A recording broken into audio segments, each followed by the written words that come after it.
Perkenalkan,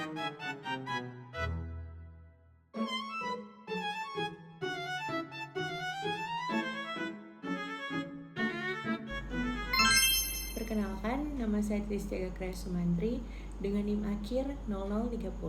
Saat ini saya akan menjelaskan tentang industri negara Rusia untuk memenuhi tugas akhir manajemen teknologi.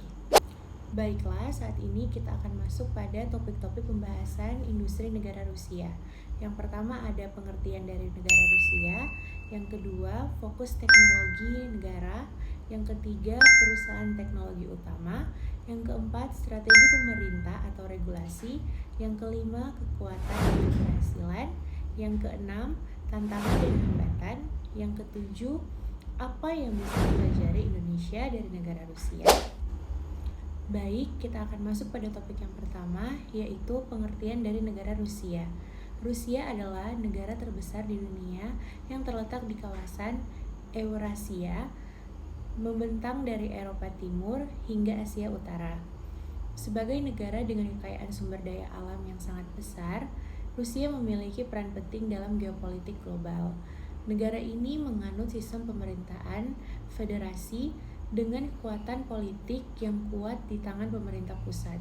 Selain sebagai kekuatan militer utama, Rusia juga sedang mengembangkan kemandirian teknologi dan ekonomi dalam menghadapi tantangan global.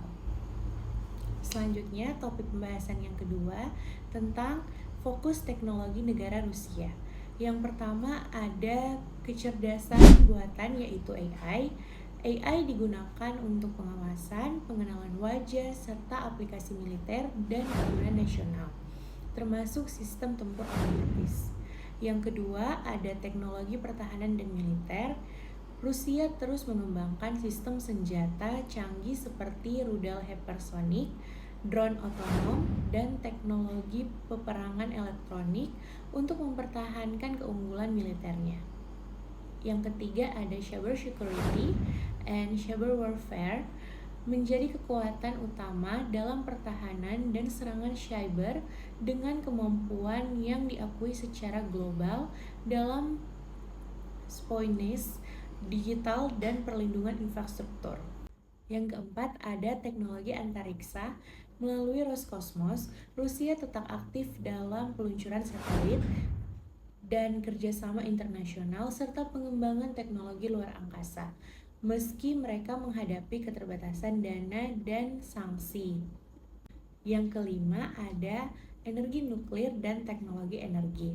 Rusia lewat Rosatom mengekspor teknologi reaktor nuklir ke berbagai negara dan menjadi pemimpin global dalam mengembang energi nuklir sipil. Selanjutnya kita masuk pada topik yang ketiga, yaitu perusahaan teknologi utama. Yang pertama ada Yandex, yaitu Google-nya Rusia, bergerak di bidang mesin pencari, kecerdasan buatan, layanan digital, dan transportasi seperti Yandex Taksi dan layanan otonom. Yang kedua ada Kaspersky Lab, perusahaan global yang menyediakan solusi keamanan cyber, yaitu terkenal dengan antivirus dan sistem perlindungan jaringan. Yang ketiga ada Roskosmos, yaitu Badan Antariksa Federal Rusia yang menangani peluncuran satelit, misi luar angkasa, dan kerjasama internasional seperti ISS. Yang keempat ada Rostec, yaitu konglomerat milik negara yang menaungi ratusan perusahaan teknologi tinggi seperti bidang pertahanan, elektronik, dan teknologi sipil.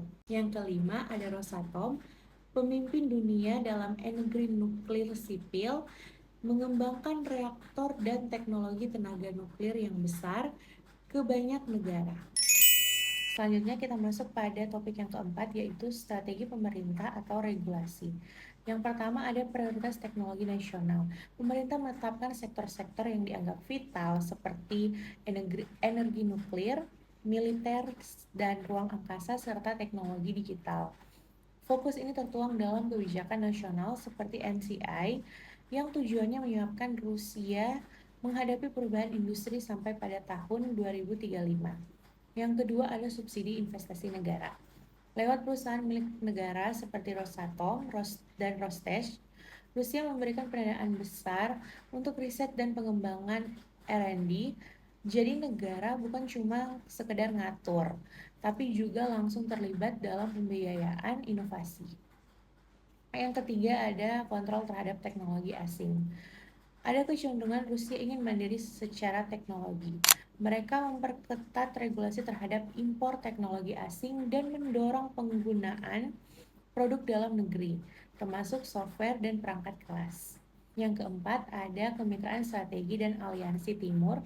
Karena adanya sanksi dari negara barat, Rusia makin memperketat kerjasama teknologi dengan negara-negara seperti Tiongkok dan India sebagai alternatif.